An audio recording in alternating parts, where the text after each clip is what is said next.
that indicate? No, it should be. This one? No. Because the Ukrainian guy is going to be on online. Okay. Yes. Absolutely. Hi, everyone.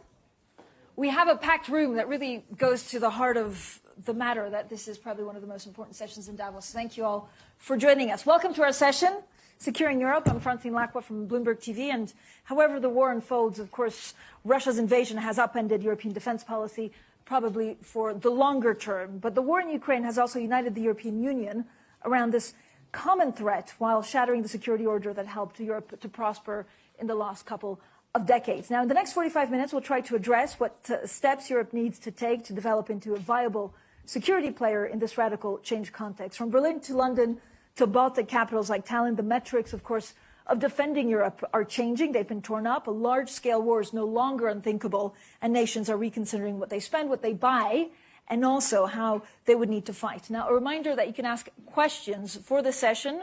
It's Q&A through the Slido. I've been reminded that it's slido.com, hashtag Securing Europe, or there's also a QR code that should show up somewhere where you can actually, there you go. That's a QR code on the right where you can just lock it in and send some questions. Now, before we get to an all-star panel that are sitting here with me, let's go straight to Andriy Yermak. He's the head of the presidential administration of Ukraine, and he's joining us from Kyiv. So, sir, thank you so much for joining us and for being here with us today. Mr. Yermak, where are we militarily in this war today, and how would you define victory?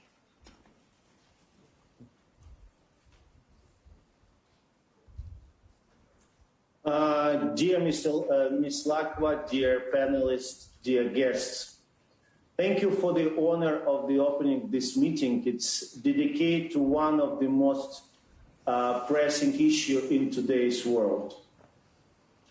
This panel is focused on securing Europe. I'm here an official Ukrainian representative. No more doubts, obviously, Ukraine is Europe. Shame it took 8 years for Europeans to realize it. In those 8 years, the world order shattered, the political map was illegally changed. Tens of thousands of the people died, and millions more had to escape.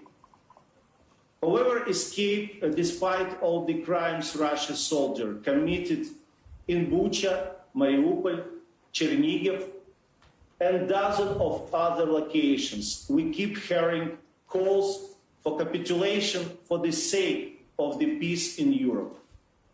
Some of our partners are still suggesting us to give into aggressors to save lives. Negotiations, also called territorial disputes, are proposed.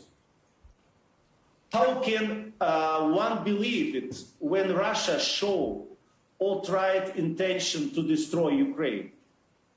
How can one hope for while Russian opinions leaders are calling Ukrainians, us, the wrong Russians? How can one expect it given the numerous testimonies of the act of genocide against Ukrainians committed by Russian troops? Ukraine does not have any territorial dispute with Russia. Russia has simply occupied and tried to annex Ukrainian territories illegally, absolutely. More than anyone, we strive a balanced and rational dialogue. However, Russian political culture does not provide for a dialogue like the equal terms. Its basis, its dictation, and languages of the brute force. More than one is one the world they seek peace, but it should be just. Our sovereignty and territorial integrity are not subject of the compromise. We are dealing with the ideologies and practices terribly alike the worst dictatorships in the last century. History teaches us that pacifying an aggressor is futile. They always take peacefulness for the weakness. They demand more with every next concession. Therefore, there is only one way to prevent the war in Ukraine from escalating into continental and even world war. Help Ukraine win. Now you don't have to wage this war. Just help us to do it.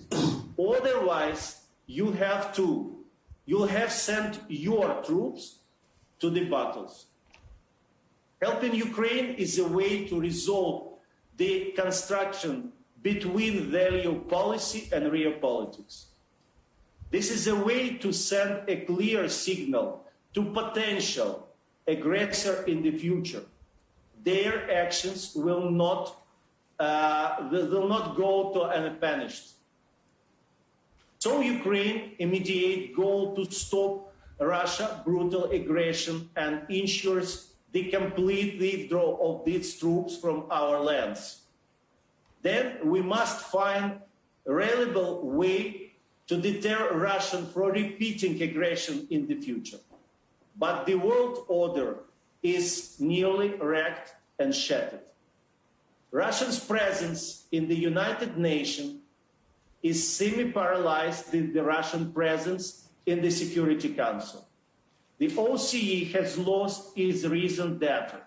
NATO is only institution capable of providing a reliable security umbrella to its members. But some of the allied nations still allow Russia to veto Ukraine's accession.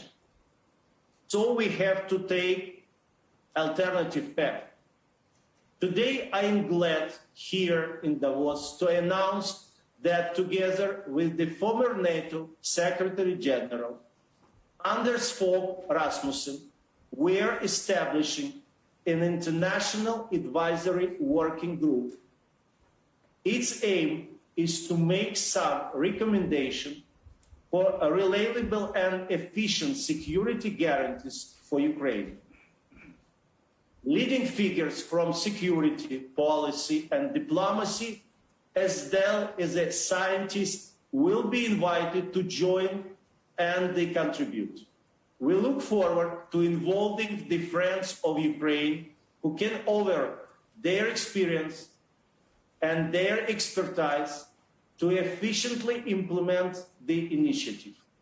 Our goal is to stop history from repeating and prepare the future for the sovereign and free Ukraine. Given the Budapest Memorandum experience, we assume that the future agreements should contain security guarantees, not insurance. And this is very important. No third-party security obligations can fully substitute for Ukraine, developing and sustaining its own strong defense capabilities. So the first block of the security guarantees, it's related to enhancing Ukrainian ability to resist aggression. To ensure Ukraine's defense capabilities, the guarantor states should provide our armed force with the modern conventional weapons and military equipment. No restrictions, nor political motivated bars. We need weapons to defense, only to defense. We must be able to withstand any aggressions. I want to say you that since February 24, nearly 700 Ukrainian children have been killed, tortured, raped, and wounded by Russian troops. Whose are we know for sure, so we told probably much higher. Over 230,000 kids, they're deported to Russia. We must be able to protect our children. They have the right to live in this safe country, and we are to ensure that the right. As a part of our commitment, partners could help us in the fields of intelligence sharing information, security, cybersecurity, maritime security. We believe that rapid recovery of defense potential of Ukraine is one of the important factors in the preventing the new possible aggression. Russia has badly damaged our economy, and we can't put enough money into defense in the coming years. So we'll need annual financial help for reconstruction purposes, as well as we financing the security and defense. The next block of the security guarantees in sanctions. They are an effective tools for the stopping Russian aggressions today and deterring in the future. The current sanctions should last at the very least until complete withdrawal of the Russian troops from Ukraine. Their mitigation and lifting should be agreed with the government of Ukraine. We should consider the risk of restoring Russian military technical potential. They also believe that guarantees of the imposition of the preventive sanction should be also provided in case of real threat to our state. And of course, in the event of the aggression, immediate and coordinated sanctions should be provided. The final block of the security guarantees, it's related to political and diplomatic support of Ukraine. Embedding Ukraine in the multilateral diplomatic process would improve our integration in the international community. First of all, I mean it's about Ukraine joining the European Union as soon as possible. I need to emphasize, we don't think we so-called alternative formats of the integration are acceptable here. Ukraine also supports the establishment of the coalition of the responsible states, like a Friends of Ukraine, or Until War Coalition, U-24, which be ready to effectively respond to the violations of the sovereignty and territorial integrity of Ukraine within 24 hours. This means providing the necessary military and military technical, financial, and humanitarian aid, as well as imposing sanctions against the aggressor's country within 24 hours. When it comes to security guarantees for ourselves, we are not asking. We offer our partners to invest to common security. First, European. But in the future, this system could become the base of new global security architecture. Thank you very much for your time.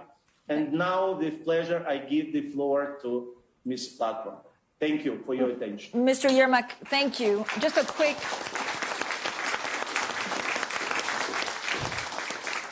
Mr. Yermak, just a very quick follow-up before we go to the panel. So victory, I think you were clear at the beginning, but victory in your eyes is not a full ceasefire. It's Russian troops leaving Ukrainian territory, full stop. Is that right? Is that how you would describe victory?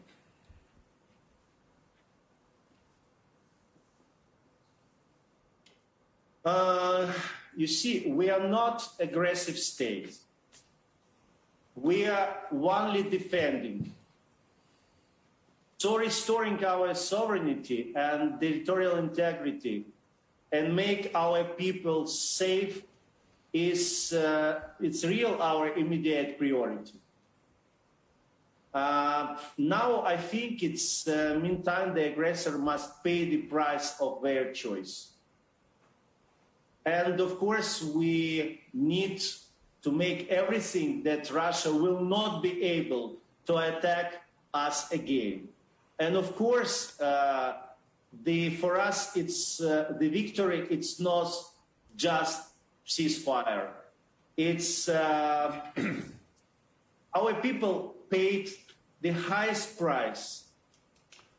It's the life of our people, hundreds of our people, and of course, we are waiting for our victory, and I'm absolutely sure that we win. And this win will be not only victory of Ukraine, it will be victory of all democracy and free world. All right, thank you so much. Thank you, Mr. Yermak. I would love to get to our panel straight away. Alexander De Croo, the Prime Minister of Belgium, Jens Stoltenberg, Secretary General of NATO, Kaya Ollongren, the Minister of Defense of the Netherlands, and Stevo Pendarovsky, President of North Macedonia. So thank you all for joining us. Secretary General, let's start with you. How do you see NATO getting involved in this conflict, if at all? Well, NATO has two tasks when it comes to the conflict in Ukraine. The first is to support Ukraine, and I am so impressed by the courage of the Ukrainian people, the Ukrainian armed forces, and the Ukrainian political leadership. And we all have a responsibility to support them in their fight, to help them to uphold the right for self-defense. And actually, NATO allies have supported Ukraine for many years, since 2014, helped to train thousands of Ukrainian troops, and especially the United States, United Kingdom, Canada, and also Turkey has provided also critical equipment. And after invasion, all the NATO allies stepped up, and many other partners also started to provide support. That's our first responsibility, is to support Ukraine, because this matters also for our security. But the second responsibility and our core task is, of course, to protect all NATO allies. So it is important to prevent this conflict from escalating to a full-scale war between Russia and NATO. Then we'll see even more death, more destruction, more damage than what we see today in Ukraine. So this dual task of support, but not do anything that can escalate the conflict, is the challenge for NATO. And we do that partly by making it clear that we support Ukraine, but NATO will not be part of the conflict, will not send NATO troops into Ukraine. Second, we have, of course, increased our military presence in the eastern part of the lines. Now we have 40,000 troops under NATO command. We have more naval and air capabilities, especially in the eastern part of the lines. And we have more than 100,000 troops on heightened alert.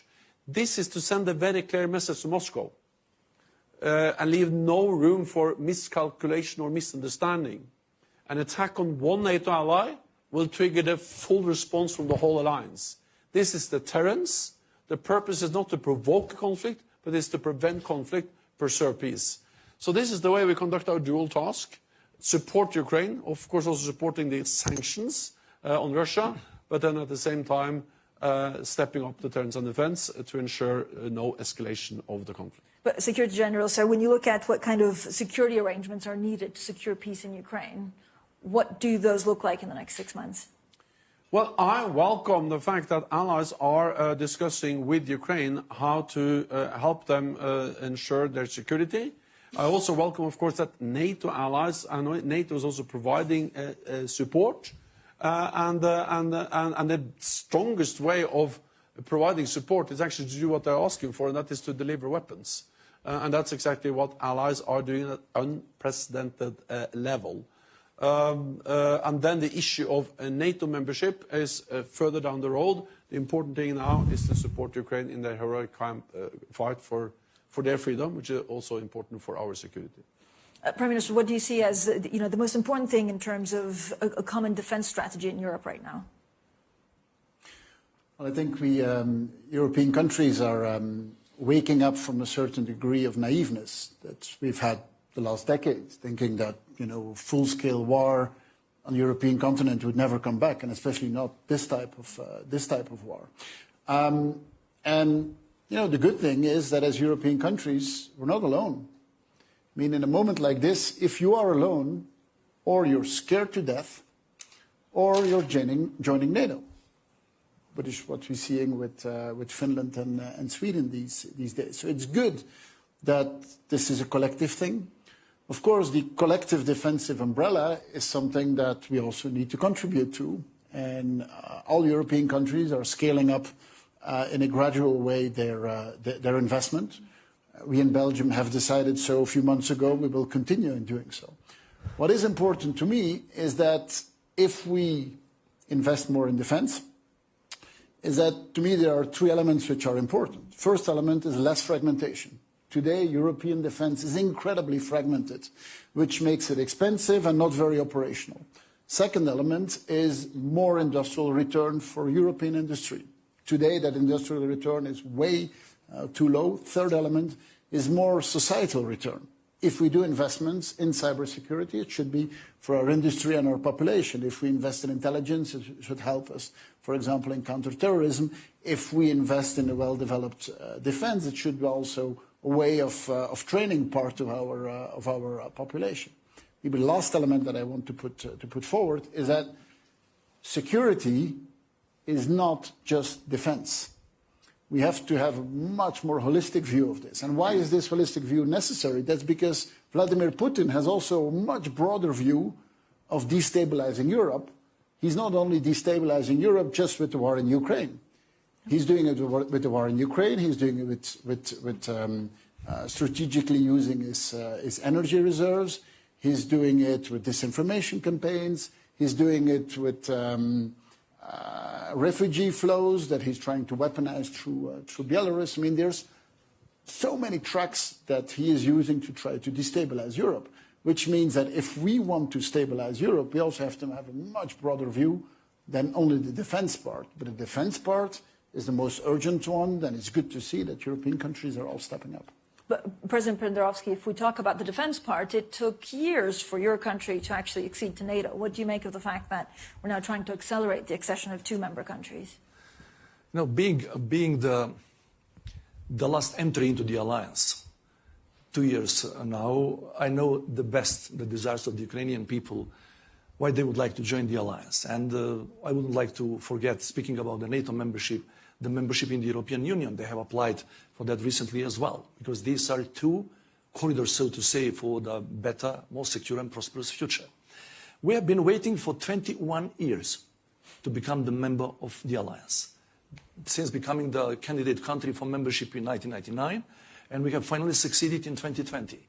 And unfortunately, we're still waiting, speaking about the European Union, 17 years with the status of a candidate country for membership. So we should help Ukraine to persuade other allies, which might be skeptical. I'm not speaking only about our allies in NATO, but in the European Union as well, that both gates of these both organizations should stay open for those people, for this country, because they're not fighting only for their freedom, in the first place, of course, but they're fighting, this is the war of one autocracy towards democracy. They're fighting for the democratic values, for all of us. And if Putin somehow succeeds in winning this war, then it's not going to be only Ukraine. So a few days ago, I have sent a letter to President Zelensky saying that we are doing everything we can as a small country. Do not forget that North Macedonia is 1.8 million inhabitants. We have a military budget of only 171 million euros. But we are helping Ukraine as much as we can, from the military hardware to the diplomatic support throughout the international fora. So, and send to him that we are going to speak with our partners, both organizations, that gates should stay open. As I said, the open door policy should not apply only for the NATO alliance, but for the European Union as well. Otherwise, the concept to have the united Europe, to be at peace with itself and with the world, from the Atlantic to the Ural, will be only a dream. Mr. Stoltenberg, how much money, how much funding do we need actually to secure Europe? And how much can your country and allies keep on sending to Ukraine in terms of weapons?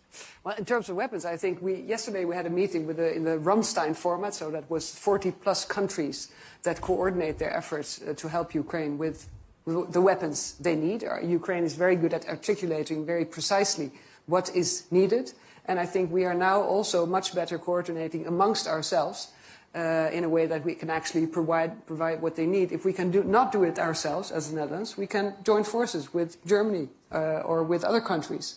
And in that way provide them with really complex, advanced weapons systems that is very much needed in the war itself, but also, as the representative of Ukraine just said, also because Ukraine now has to sort of backfill their own military equipment, because they also used old Soviet Russian equipment. They can, of course, not replace it by Russian equipment.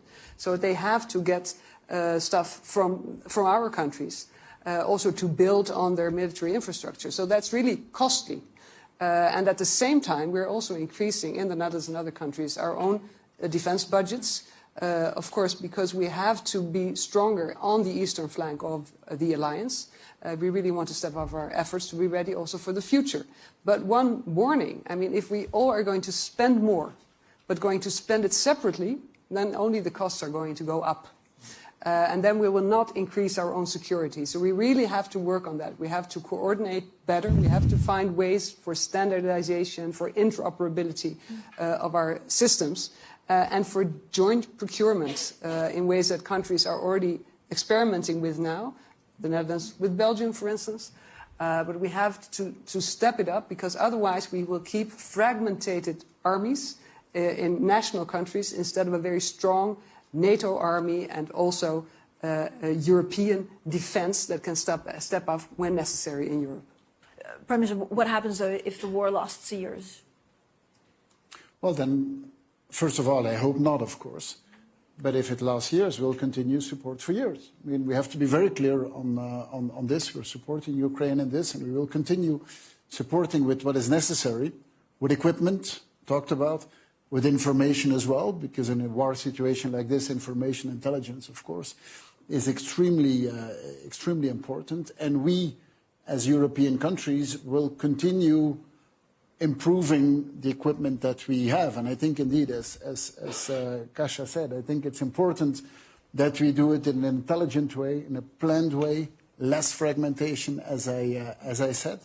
This is about how much we invest and how much is important, but how we do it is equally important. And if I see in some of the investment plans of some European countries, which are very aggressive investment plans, let's coordinate. Let's really sit together and let's see who is doing what are we buying, how can we standardize. I mean, what we need to do as a European Union is to do a gap analysis ourselves and to see, okay, what weapon systems do we need? How do we develop them together? Together with the Netherlands, we do this for our naval efforts. We develop together the battleships that we need.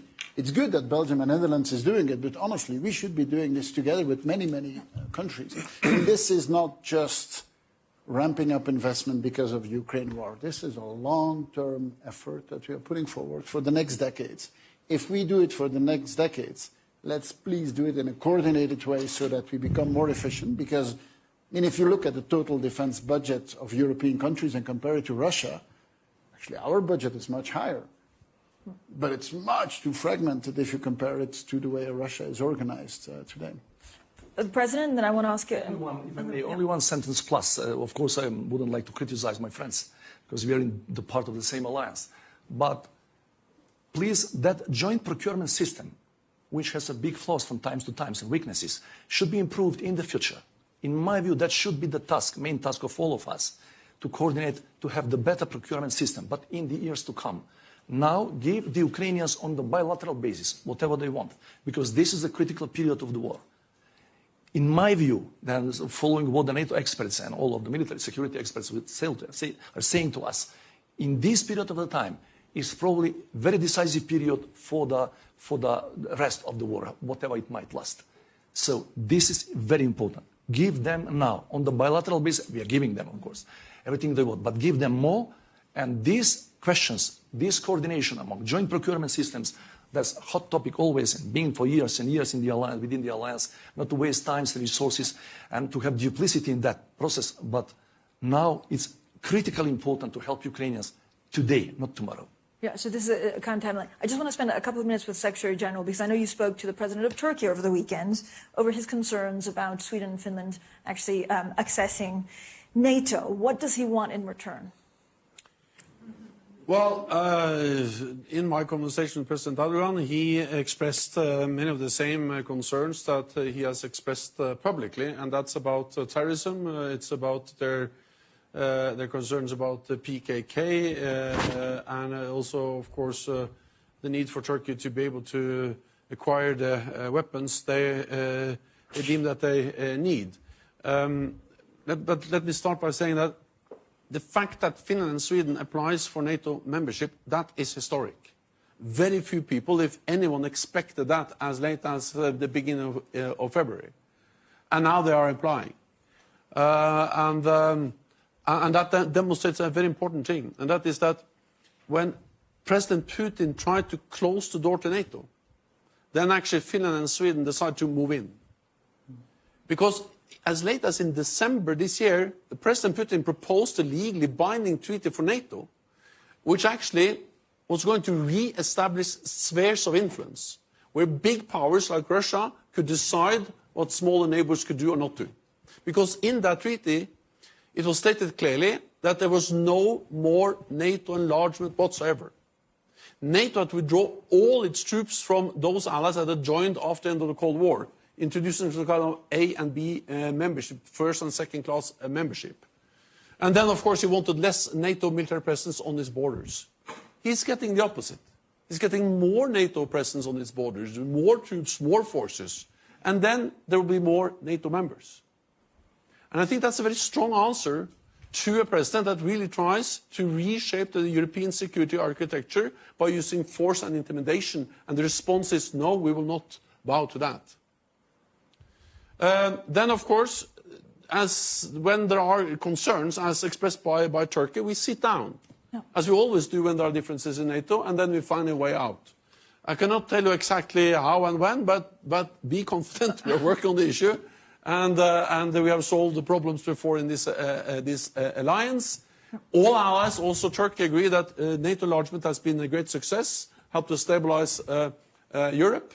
And we also realize how Finnish and Swedish membership will strengthen NATO, will strengthen the transatlantic bond, and also, not least, be of great importance for the Baltic region. So I'm confident that we will address those issues. Quickly, you have been confident in the past that actually this can be resolved quite quickly. But if you look at some of the weapon export controls, they cannot be lifted overnight. No, but I still hope and work for a quick solution. But let me also add that I think a part of this solution is also to recognize that despite the fact that there are different views within NATO and among NATO allies on issues related to Turkey, we also have to recognize that Turkey is an important ally. Turkey is the ally that has suffered the most terrorist attacks, far more than any other NATO allied country. And Turkey is key just because of its geographic strategic location, bordering Iraq and Syria. The fight against ISIS has been totally dependent on using facilities in Turkey. And of course, when you look at the war in Ukraine, the Black Sea, you realize the importance of Turkey. So I'm not saying that there are not these differences within the alliance on issues related to Turkey, on the freedom of press and other things, but I'm only saying that we need to understand that the reason why we need to solve this issue, the concerns that Turkey has put forward, is that Turkey matters for the whole alliance. And therefore we are working hard on this. Yeah, look, I think the question that is at hand here is, do we believe Europe will be more secured if Sweden and Finland join NATO? I think yes. There's absolutely no doubt to that. Okay, so Europe will be more secure when both of them join. That's the main goal. Then let's talk with Turkey and let's solve the issues that they have. But we as 30 countries and now 32, the main goal we have is stabilizing Europe, and we will be better off 32 than 30. So I honestly would be very surprised that things would be put on the table which are unsolvable, knowing what the goal is that we have in front of us. Minister, you agree with that? Absolutely. I think NATO will be stronger with Finland and Sweden in. I think they were already partner countries, member of the European Union. We have military cooperation with these countries, also with the northern part of Europe in the Joint Expeditionary Force. And as the Secretary General says, of course there can always be issues, and issues must be raised. There is room for talking about specific issues that countries have. But in the light of the situation that we're in now, I think we have to have the confidence that Secretary General and others will be able to solve this issue. If we're talking, I mean, have they asked you to actually lift some of the exports bans on weapons? Is it something that your country would consider? We have bilateral talks with Turkey on a very regular basis. I think these talks are good. We take each other seriously, and we try to find solutions that are acceptable. Just a few technical elements, because we have been, as I said, last entry, and Secretary General knows the best that procedure, but without the political agreement and full consensus among all of 30 members of the alliance, there is no way forward. If that political disputes with between Sweden and Finland and Turkey on the other side is resolved today, hopefully, as soon as possible, but let's say today. This procedure for ratification of that protocol should go into all of these 30 parliaments of the nation states. In our case, it took 20 months, but a half of that time was during the pandemic. But I cannot remember that anybody has entered the alliance without having the political disputes prior of that moment, quicker than 12 months, only for the ratification process in all of the parliaments of the member states. Prime Minister, what can Europe actually do to not double up on NATO, but also secure as European Union? I mean, also given the fact that the funds are limited. We've just gone through COVID, so there's been a lot of fiscal spending, and debt is mounting. That's true. I mean, a lot of things have changed for the fact that population looks much more towards the public or public service or government in solving all the big things we're confronted with. Now, first of all, on not doubling up. I know that there's this discussion if Europe has a stronger integration from a defense perspective, is that to the detriment of NATO? Not at all. Not at all. I think NATO will be way stronger if we as European countries pull our weight. And NATO will be more stable with two stable legs, which is one North American one and one European one. Honestly, I'm not afraid of that at all. What is important is that if we do these military investments, is that the return of those investments is as high as possible. As I said before, industrial and economic return should be way higher. Societal return should be way higher, with also a component in basically also dealing with climate change. I mean, we will be confronted with the impacts of climate change in the years to come in a much more drastic way. Actually, some of the defense investments could help with this. And yes, the pandemic has shown us that the bar is being put much higher on the expectations that the public has, and we have to invest in climate change. Okay, how I see it as a government leader is the bar is being put higher, which means that we have to be on the top of our toes, and it's at moment of crisis that we move forward. It's a moment of crisis that as a European Union, we take steps forward. And honestly, what I see now is that as European Union, we used to move forward because we had some visionary leaders with great ideas, and they pulled the European public forward. Now this has changed. It's actually the European public that looks at us and that says, please, for those big challenges, we know that the nation state on its own cannot do it. Please do it as European Union. Healthcare was not exactly European competence. Energy isn't really as well, and defense isn't really either. The public demands from us more integration. And yes, so there's more demands of how much we should do, but if we do it as in an integrated way, we can do it in a more efficient way, and we can do more. Minister, and then I have many questions for you, Secretary General, also from the audience, so I'll get to that in a second. But just briefly, I think, yes, we are increasing our budgets for defense, and that is also, you have to prioritize. You cannot do everything at the same time. But I think it's not only about defense. That's not only about having military at our borders. It's also about our freedom. It's about rule of law. It's about democracy. It's what we all stand for.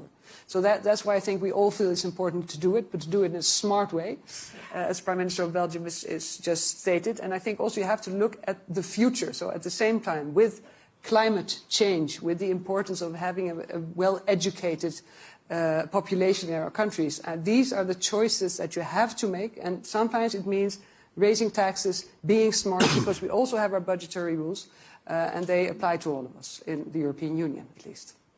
Thank you. I have many questions for the Secretary General, so we'll start off a bit rapid fire. This one is it time now for a naval coalition of NATO states to secure a free and open Black Sea by escorting vessels from Odessa to supply grain to the global south? It's first and foremost time for President Putin to lift the blockade of Odessa and other Ukrainian ports to allow grain to be exported out of Ukraine, because this is really his responsibility. The war is causing the food shortage and the increasing prices. It's not NATO or EU sanctions. It's actually the direct consequence of the war and the Russian blockade. Then I welcome efforts by EU, by NATO member states and others to try to find a way to get more grain out of Ukraine by rail, on land, and also the efforts that are addressing is it possible to get it out on ships. That is a difficult task. It's not an easy way forward. The best and easiest way is to end the war, to drop the blockade and let the food go out. Let me add one more thing. And this is a war in Ukraine that affects the whole of Europe, but that it has global consequences. The increasing energy prices, and food prices affects everyone and the poorest people of the world. It just makes the whole war, the Russian invasion, even more senseless. Another question for you. Is the best way to prevent a NATO-Russia war to ensure Russia is defeated, or is it to ensure that Russia has an off-ramp? So diplomatic negotiations, or are we beyond that? I think the best way to prevent this from escalating, again, it's for Putin to stop the war. If that's not the case, then the best way to act is for us to be very firm, to make it absolutely sure that there's no room to believe that he can attack any NATO allied country without the full response from the alliance. Because as long as that's clear, there will be no attack. Because NATO is by far the strongest military alliance in the world. 50% of the world's military might and 50% of the world's economic might. So NATO solidarity, and also demonstrated by increased presence. The reason why we have now roughly 30,000 more US troops in Europe over the last 3 months is to demonstrate exactly that NATO solidarity. So that will not win the war in Ukraine, but that will prevent it from escalating into NATO territory.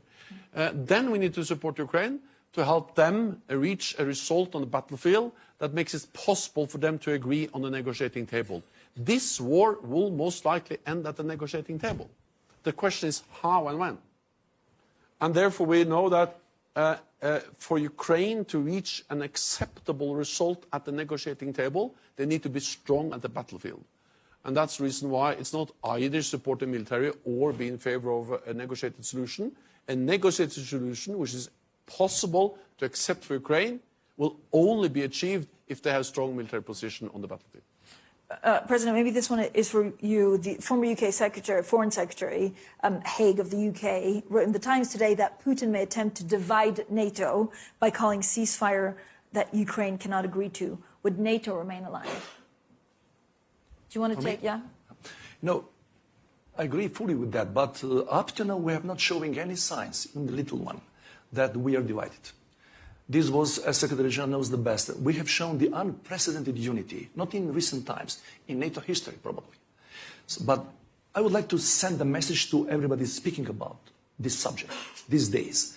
What is at stake in Ukraine? First of all, defending the Ukrainian territory, defending the Ukrainian children and whole people. But we should help, first of all, Ukrainians to defend themselves, but we should send the message to all the prospective autocrats that democracy will always prevail over dictatorships and that we would like to live in the democratic world. Minister? Well, I can only agree, of course, with that. But it could be much more of a challenge than we're talking about here, if this drags on again for years.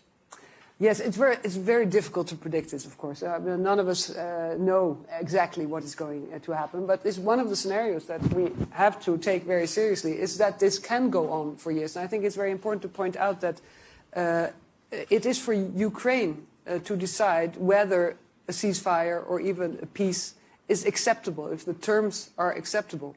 And I also agree, until then, we must do everything we can to support Ukraine, with weapons, with training, with our partnership that we can give them. And one thing I'd like to mention, because it's what's also important, is every day the price for Putin and for the Kremlin is going up.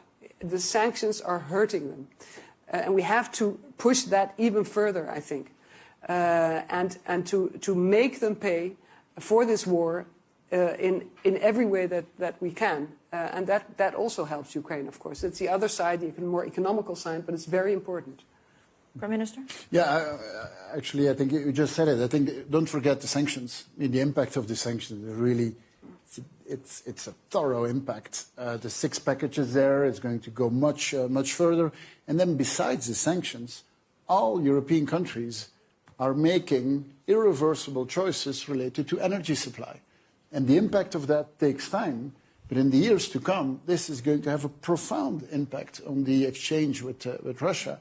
And it's really hurting the Russian financial capability to continue financing this war. Don't underestimate, besides the packages, what we are doing in energy, and all European countries are making choices which are not going to be turned back.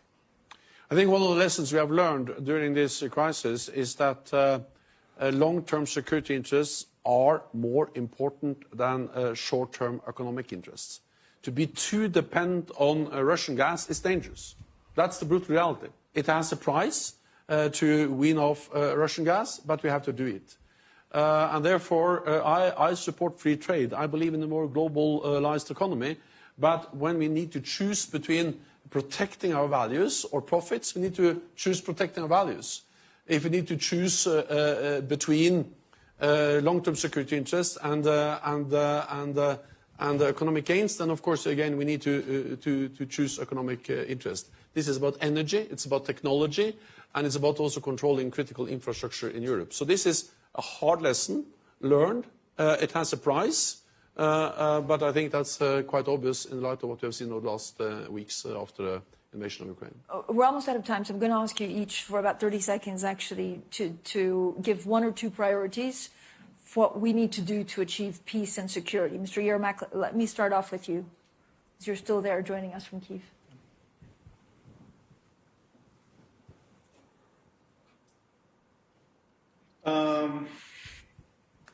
I'm sorry, can you repeat your question, please? Because the question is in the very short term, apart from the weapons and the support, what do we need to make sure that there's peace and security in this region in the longer term?